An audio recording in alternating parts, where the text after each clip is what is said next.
On n'a pas besoin d'avoir un animal mort à chaque fois qu'on donne un coup de fourchette. Parce qu'on n'est pas vegan, comme tu dis. Nous sommes de la viande.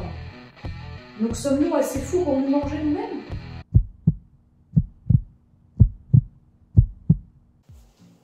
Bonjour Clémentine. Salut Jean-Michel. Bon, aujourd'hui on va parler de... Vas-y. Véganisme. Ah oui, c'est vrai, véganisme. Ouais, Aujourd'hui on va se demander s'il faut manger de la viande ou pas. On va tirer au sort. Ok. Donc comme d'habitude, passez pour, cliquez. Passe. Je suis pour. Et pour le véganisme, moi je vais être contre le véganisme. Ok. Vas-y. Ok. Donc moi je suis contre le véganisme, je pense que l'homme il est omnivore. D'accord, il mange de la viande et il mange aussi des plantes, il mange les deux. Et d'ailleurs c'est prouvé scientifiquement de l'évolution. Pendant longtemps, pendant des milliers d'années, on a mangé beaucoup de viande, on était chasseurs-cueilleurs. Déjà, ancestralement, il y a une discrimination qui est faite. Parce qu'on pourrait très bien dire cueilleur-chasseur. On met le chasseur en avant. Et déjà, ça dérange. Parce que le véganisme, en fait, c'est un état d'esprit. Voilà, rien ne doit être animal. Donc, je dirais même que nous, on était cueilleurs et par défaut, chasseurs. Je pense qu'il faudrait dire qu'on était cueilleurs-chasseurs, chasseurs par dépit, par défaut. Et qu'on a fini par, en fait, devenir des barbares de la nourriture. Moi je pense qu'en fait c'est le contraire. Tu vois, c'est on mangeait beaucoup de viande et à défaut on mangeait historiquement, pardon, t'as raison, on mangeait plus de plantes, on était plus végétarien plutôt que carnivore au début. Mais après, il fut un temps où on mangeait beaucoup plus de viande que de fruits et légumes et justement c'était par défaut qu'on mangeait des plantes. En plus tu fais attention à ta plante alors que c'est elle que tu vas manger, c'est moi qui fais attention à toi. Et d'ailleurs, il y a un auteur, monsieur Lieberman, je crois, donc c'est l'histoire du corps humain, que je vous invite à lire. Donc c'est un scientifique renommé, hein, dans lequel il retrace donc l'histoire du corps humain.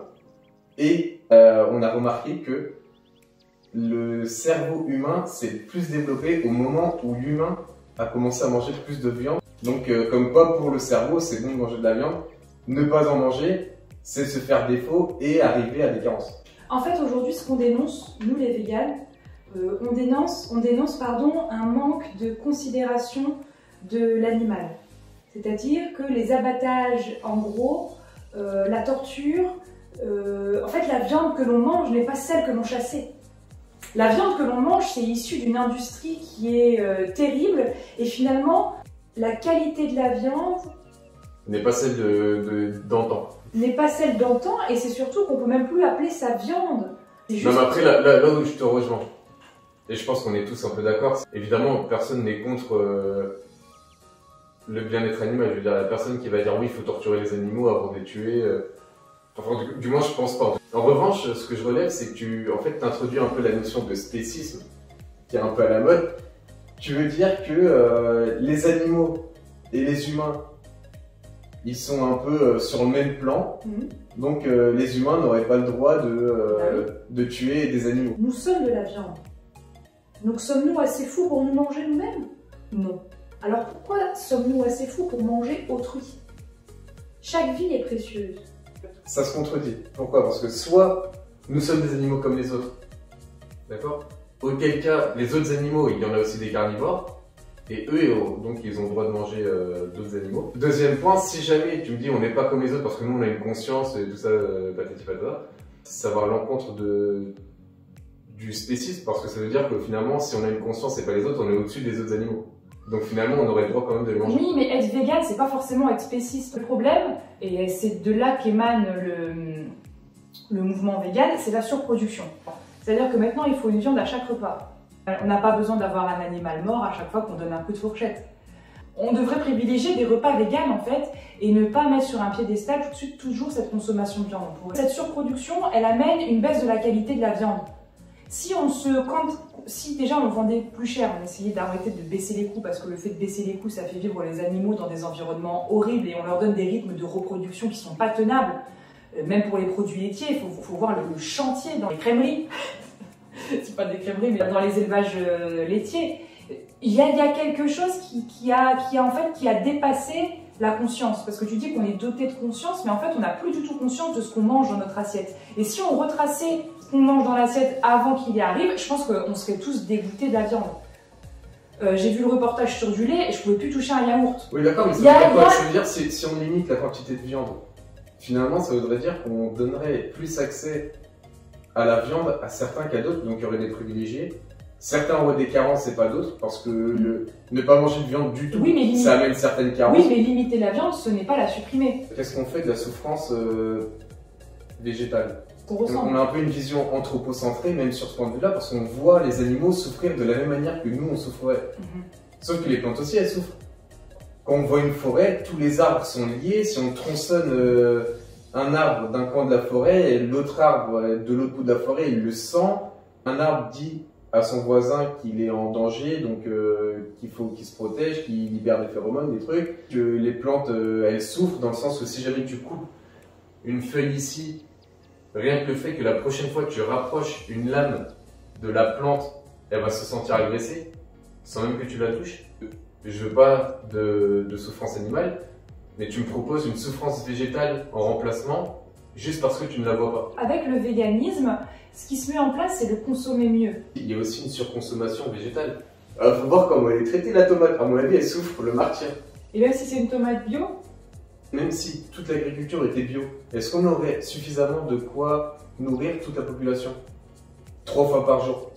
Le problème qui se pose, c'est la grande distribution. Faut arrêter d'importer de la viande de Hollande, de l'emballer en France et de la vendre en Espagne.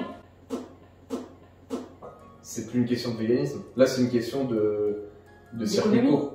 C'est ce qui a donné de l'ampleur au véganisme.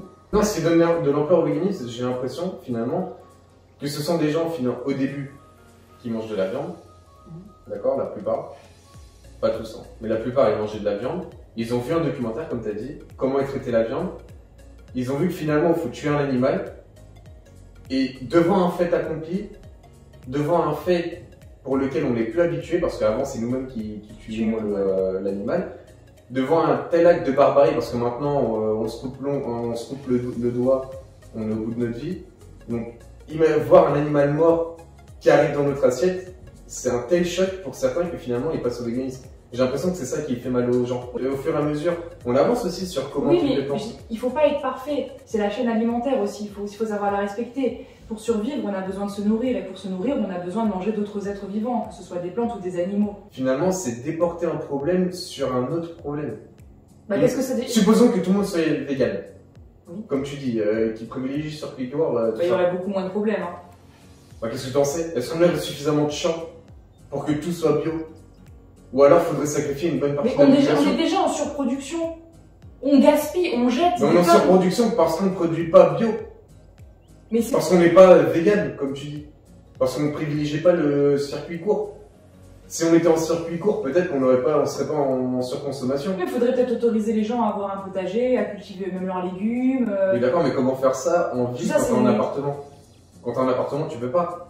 Et si tu veux que tout le monde ait une maison avec un potager, là, il n'y aurait plus de champs, il n'y aurait plus rien. Ouais, mais moi, la population prendrait toute la surface possible. Oui, mais ce qui peut nous sauver, c'est qu'aujourd'hui, on a des moyens de conservation qui sont assez remarquables.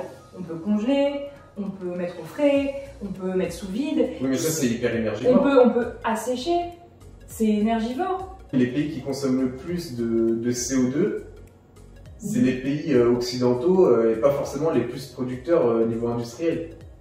Justement, avec un rythme de vie, d'importer du soja, 1 tonne de soja pour pouvoir alimenter tout le monde de manière végane, du Brésil, importer, je sais pas, des trucs. Parce que être végane, finalement, même en France, ce serait pas possible, puisque, comme tu dis, comme tu as dit au début, il y a des saisons. En hiver, on fait quoi? Finalement, ça revient à dire que ceux qui sont véganes, ils font un choix qui protège une partie de l'environnement, et que ceux qui sont carnivores, qui mangent de tout, omnivores, ils font un autre choix. Et que finalement, c'est cet équilibre qui peut permettre d'arriver à une balance écologique intéressante. Puisque on pourrait produire en quantité pour les deux. C'est-à-dire que le pourcentage de gens véganes pourrait s'alimenter en bio, et comme tout le monde n'est pas concerné, et tant mieux. Et le reste continuera à manger de la merde, et puis tant pis. Non, je pense pas. Moi, je pense que le véganisme, en plus, au contraire, ça va à l'encontre de tout ce qui est circuit court et tout ça. Mais c'est vrai Généralement, on mange de l'avocat. Tu vois, c'est de l'avocat, c'est un peu à la mode dernièrement. Tout le monde mange de l'avocat, sauf que l'avocat, il vient pas d'à côté. Hein. Donc, je sais pas celui qu'on mange, je sais pas d'où il vient. On va sûrement d'Amérique latine, t'as raison. Mais bon, du coup, il vient par avion ou par paquebot. En fait, au final, franchement, pour que ça aille mieux, il faudrait privilégier le circuit court, ne pas manger de la viande tout le temps. En manger un peu, mais pas tout le temps, effectivement. Voilà, mais on pas n'a tout pas le temps. besoin à chaque repas, effectivement. Voilà. Et essayer d'avoir conscience de ce qu'on consomme.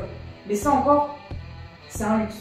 Ouais, effectivement, Ça reste un luxe. Tout le monde ne peut pas se permettre Voilà. d'acheter des trucs chers. Tout le monde n'a pas le choix. Oui, voilà, tout le monde n'a pas le choix. T'as pas le choix. Des fois, quand t'as faim, tu te dis pas est-ce que c'est bio, est-ce que c'est pas bio, est-ce que c'est vegan, est-ce que c'est pas vegan, tu manges C'est vrai que le véganisme, circuit court, véganisme, C'est tout un ça truc, concerne un peu une petite élite. Ouais, une catégorie bourgeoise. Ce qu'on appelle vulgairement les bobos. Voilà. Merci à tous d'être arrivés jusque-là.